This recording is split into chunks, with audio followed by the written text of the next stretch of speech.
Madam এসব কি করছেন আপনি? ওহো, বাড়ি তোলা করাচ্ছি। এক্সচেঞ্জ করলে পুরো 1 ডজন মোমো পাওয়া যাবে।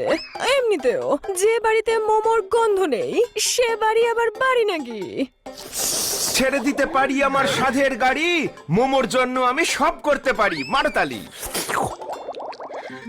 আমিও মোমো খেয়ে লকলকাতে চাই, খুব টেস্টি মনে হচ্ছে।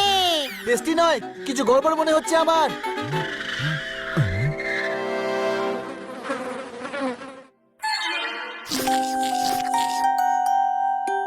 হ্যাঁ, সবাই জানতে চায় এই টেন্টটা কার? কার এই টেন্টটা? আমি আপনাদের জিজ্ঞেস করতে চাই, কেমন লেগেছে আপনাদের মোমো? বলুন, আপনাদের বলতেই হবে। গোটা দেশ আপনাদের দিকে তাকিয়ে বলুন, বলতেই হবে কেমন লেগেছে মোমো।